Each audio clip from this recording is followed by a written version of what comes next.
Hey there everybody, welcome to the channel. I'm Cindy Daychuk with Queen Bee Creations, and it should be no surprise that this is what we're working on.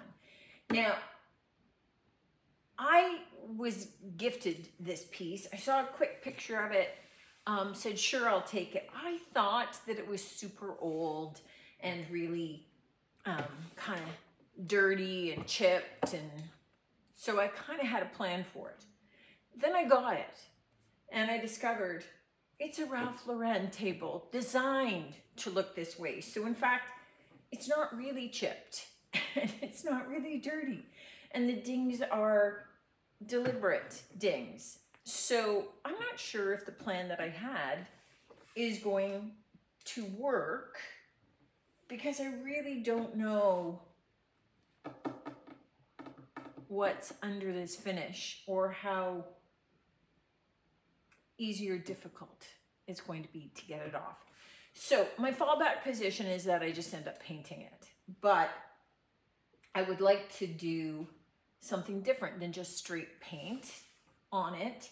But it's going to depend upon how the sanding, at least of the tabletop, goes. If the sanding of the tabletop goes super easy, I may sand it off. If it goes, it's a lot of work, but the wood looks okay, I may just do the tabletop. If it's a lot of work and I abandon it, then I'll paint the whole thing. And if it's a lot of work and the wood looks crummy underneath it, then I'll paint the whole thing. So there's a number of variables in there. And as soon as you have something that you're sanding down to wood, you have to be prepared for that. You could be looking saying, oh, I'm gonna stain the wood, but then you sand down to it and it's ugly wood, or it's pressed board, or it's just plywood. I mean, you have no idea what's under the paint. So sometimes you may start out with a plan that you have to completely abandon because whatever's under the paint doesn't support the plan. I hope that makes sense. So I've got thoughts of what I had wanted to do already. It's making me second guess myself, and really the only way to know is to start sanding this top off, see how that goes, and then we'll take a look. So I've got this I need to put on a clean paper disc. I need to get my mask. I'm going to start sanding. You don't need to be here for the noisy part, and then we'll see what we've got and we'll go from there. But it's the way that it goes, which is now noisy and dusty and messy, and everything in here is going to be coated in dust.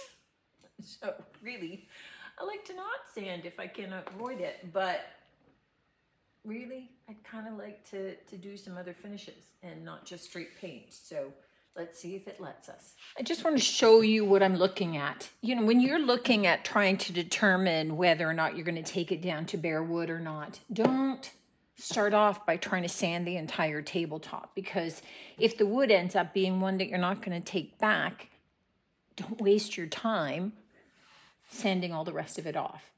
Now, as it turns out, this is I keep wanting to say Ethan Allen, and it's not. It's Ralph Lauren. So good table make. It's solid, and it's solid wood. You can see that there's no veneer here. This is solid plywood.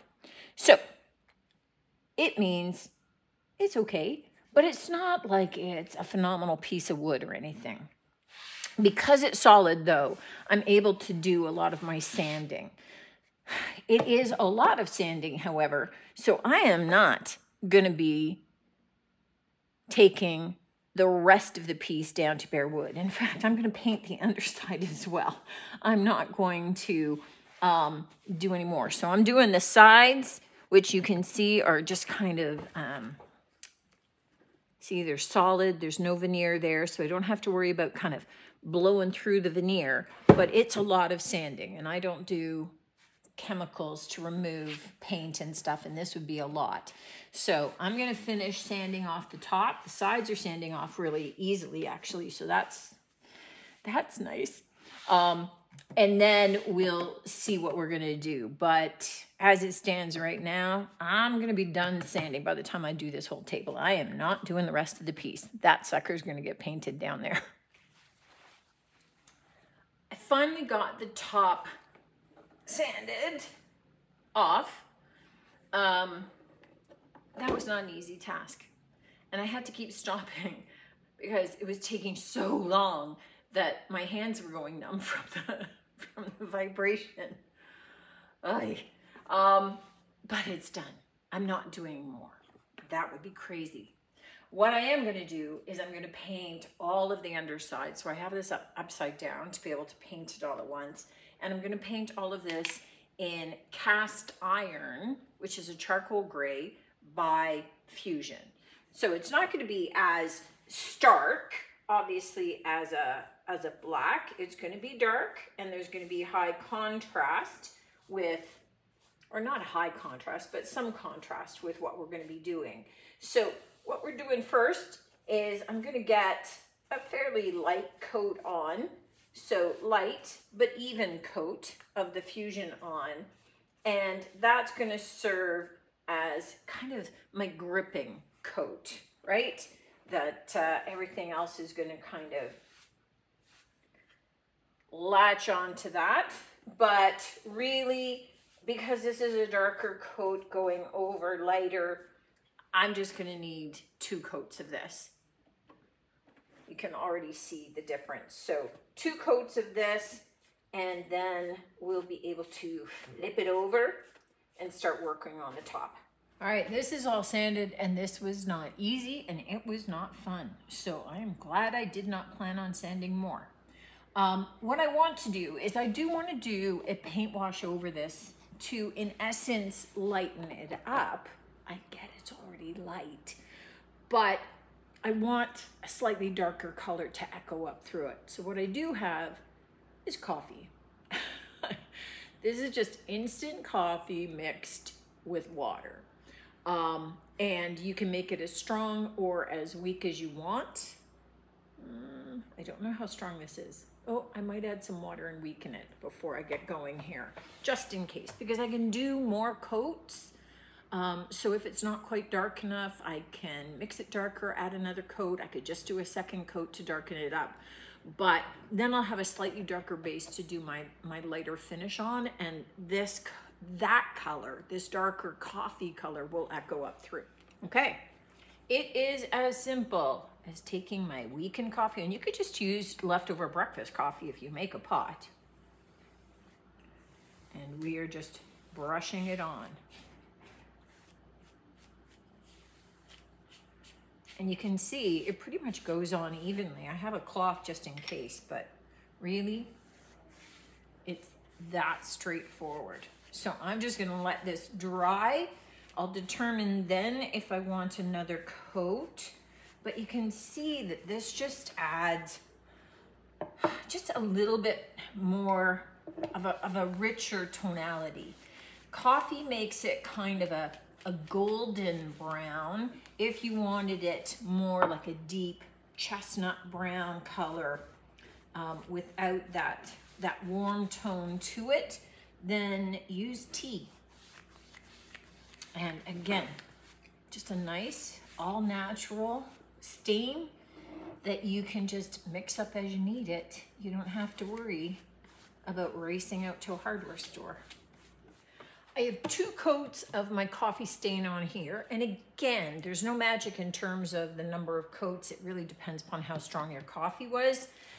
And now I want to do a light paint wash. So I have about a third of I was going to say third of a cup, a third of this size cup. There's no magic to this, of water. Now I have some Cathedral taupe, and that's a little bit darker. There we go. That's a little bit darker than I want. So I'm going to put some of it in, and then I'm going to lighten it with some white, because I could go get, I've got a shelf full of paint. I could go get a new container that's just the right color, but then I'm opening a whole new color just for a couple of tablespoons of paint. So, you know me, use what you got. So I'm just gonna lighten it a little bit. So that was cathedral taupe, and then this is casement, because that's the white I've got open. And you can see that it's still in that kind of beigey tone, but it's lightened up. It's not as dark. And that's closer to what I was looking for. So what we want to do for this, and this is where I definitely need my cloth, my rag here, is I am going to paint this on my tabletop here. And I can be generous with it, but I don't want to leave it because my wood is going to be soaking it up right away. But you can see the difference. See how that starts to bleach that out?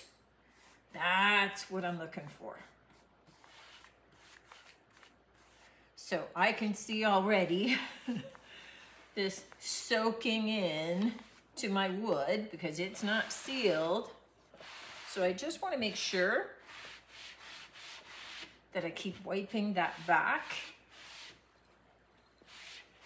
as I go. Awesome. So I'm going to do the top and the sides, and then I'm going to leave this overnight. This is dry to the touch, but you can tell that the wood is still damp, right? In which case, I'm going to leave it overnight to dry thoroughly, and then tomorrow we can come back in and seal it. So I'm going to do the tabletop, and then I'm going to do the sides. All right, this has had overnight to dry. I want to top coat it. I'm using the Tough Coat by Fusion. This is in the gloss, which is not super glossy, quite honestly. Oh, I'm just gonna. This is the applicator sponge, and it is slightly damp. I have wrung it out as tough as I can. Just, it helps to be able to apply this nice and smooth. And there's really nothing more to this than that. So I'm going to apply one coat, let it dry, and then see what I think, whether I want to apply a second coat. It's not going to make it more glossy. It's just more a function of whether I think I've got full coverage, and whether or not I think that I need better coverage. So it's kind of in the use of the product. You know, this kind of table, whether I think I need more. But then that's it. And you can see already, this is not a super glossy finish with, even though it says gloss. And here's our finished little table. Now I'll take a better pic for you to be able to see, but I love the contrast of colors. I think that they just work great together. As you can see, like the gloss finish on this is really not all that glossy.